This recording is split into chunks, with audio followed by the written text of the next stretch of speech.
Eco-ysgolion, y raglen sydd yn digwydd dros y byd i gyd, gyda'r nod o ysbrydoli pobl ifanc i wneud newidiadau gwell i helpu'r amgylchedd. Yma, yn ysgol Bro Ogr ger Pen y Bont, mae'r pwyllgor eco wedi bod yn brysur iawn.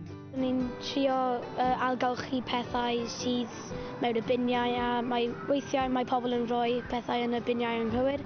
So dwi'n trio rhoi yn y biniau cywir a wedyn sodro mas a wedyn algylchu. Ni wedi wneud plannu planhigion, ni wedi cael mefus, cucumber a ni wedi creu compost ni yn y cornel. Byddwn ni'n cael fel rac dillad, byddwn ni fel safio fel dillad mae pobl eraill ddim angen a wedyn maen nhw fel treid o dillad mewn. Ac eleni, mae'r raglen eco-ysgolion yn dathlu ei penblwydd yn 30 oed. Felly, eco-ysgolion yw rhaglen addysg amgylcheddol mwyaf byd. Mae mewn 70 o wledydd dros y byd, dros 20 miliwn o bobl ifanc yn cymryd rhan yn y rhaglen.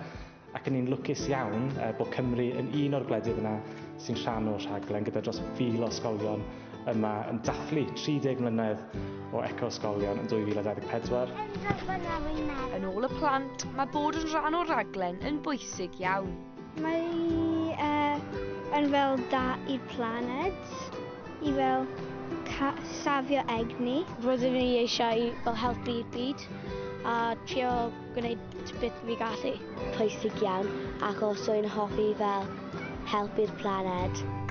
Y pwyllgor yn pwyso arno ni gyd i wneud ein rhan felly, i warchod y byd o'n cwmpas.